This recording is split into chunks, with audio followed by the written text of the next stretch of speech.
Pemirsa, siapa sih yang nggak tahu buah satu ini? Ya, jengkol. Nah, di Indonesia, jengkol cukup kontroversial. Banyak disukai orang, tapi sekaligus banyak juga yang nggak suka karena aroma khasnya yang nggak nahan. Tapi sekarang, jengkol sudah naik kelas. Bukan hanya jadi makanan masyarakat awam, di kalangan selebriti pun sudah banyak yang keranjingan. Kalau jengkol sih nomor satu. Jengkol suka banget. Jengkol, pete tuh suka banget. Sementara bagi Rina Nose dan Po Alpa, balado jengkol sudah jadi hidangan favorit yang mesti ada, setidaknya dalam 2 minggu sekali. Bahkan Rina Nose sudah bisa membedakan jengkol pilihan.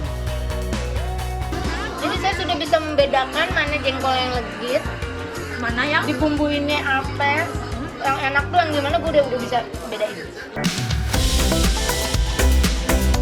Jengkol masa kini tak hanya dijual di warung kaki lima. Restoran pun sudah ramai menyajikan varian menu jengkol. Meski harus dengan menurunkan kadar bau menyengat jengkol, tapi tanpa merubah rasanya. Salah satu restoran mencoba mengolah jengkol dengan merendamnya dulu beberapa malam agar teksturnya lunak. Lalu jengkol direbus selama 3 jam dengan aneka rempah seperti daun jeruk dan serai. Setelah itu, jengkol bisa disajikan dalam beragam menu seperti balado dan semur. Ya, semur jengkol ini memang kesukaannya cita-cita loh. Biduan papan atas ini tak menampik doyan makanan yang punya rasa dan aroma khas ini. Oh, aku suka jengkol, cuma karena baunya jadi takut makannya. Disemur. Semur. Ya, meski diakui lezat, sebagian orang kurang nyaman dengan aromanya.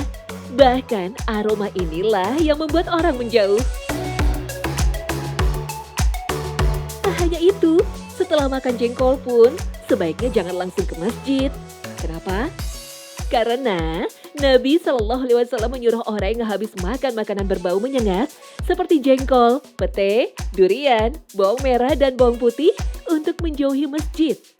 Beliau Shallallahu Alaihi Wasallam bersabda, barang siapa yang memakan bawang putih atau bawang merah, janganlah ia mendekati masjid kami. Dan sebaiknya ia tinggal di rumahnya. Hadis riwayat Bukhari. Bukan karena makanan ini haram ya. Tapi khawatir aroma yang menyengat masih tercium dan mengganggu jamaah lain di masjid. Sebagaimana diriwayatkan dari Abu Sa'id Al-Khudri, bahwa ketika Nabi Shallallahu Alaihi Wasallam menyuruh siapapun yang makan bawang merah dan bawang putih untuk menjauhi masjid, tersebarlah anggapan bahwa makanan tersebut diharamkan. Ketika isu ini sampai pada Rasulullah, beliau lantas bersabda, wahai umat manusia, sesungguhnya aku tidak mengharamkan apa yang telah Allah halalkan. Akan tetapi, pohon ini, bawang merah dan bawang putih, aku tidak suka baunya. Hadis riwayat Muslim. Dari hadis ini jelaslah bahwa bawang merah dan bawang putih tidaklah dilarang. Begitupun jengkol, pete, dan durian. Nabi hanya tidak suka baunya saja, karena bisa mengganggu kenyamanan orang sekitar. Makanya, Nabi melarang orang yang memakannya untuk masuk masjid. Karena baunya itu bisa saja mengganggu kekhusyuan orang yang sedang sholat.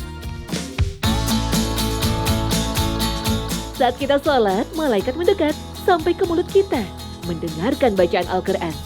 Malaikat makhluk Allah yang mulia, tak pernah bermaksiat dan selalu taat kepada Allah SWT, sangat senang dengan bacaan Al-Quran. Setiap kali ada yang membaca Al-Quran, malaikat itu mendekat dan mendengarkannya. Bahkan saat sholat, ketika kita membaca Al-Quran saat sholat, malaikat akan datang dan berada di belakang kita dan terus mendekat hingga mulutnya menempel ke mulut orang yang sholat. Maka ayat-ayat Al-Quran yang dibaca akan masuk ke mulut dan perut malaikat. Inilah yang dikabarkan Nabi Shallallahu Alaihi Wasallam dalam sabdanya. Sesungguhnya seorang hamba ketika hendak mendirikan sholat, datanglah malaikat padanya. Kemudian malaikat itu berdiri di belakangnya, mendengarkan bacaan Al-Qurannya, dan semakin mendekat padanya. Tidaklah dia berhenti dan mendekat sampai dia meletakkan mulutnya pada mulut hamba tadi.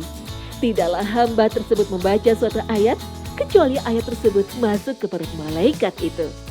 Hadis riwayat Baihaqi.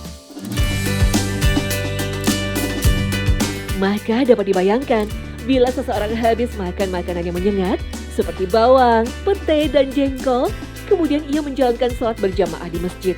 Tentu aromanya tak hanya mengganggu orang yang sholat, tapi juga bisa mengganggu malaikat. Nabi Shallallahu Alaihi Wasallam bersabda, "Barang siapa yang memakan bawang putih, bawang merah dan kurat, sejenis mentimun, janganlah dia mendekati masjid kami. Karena malaikat merasa terganggu dengan baunya, sebagaimana manusia terganggu." Hadis riwayat Muslim.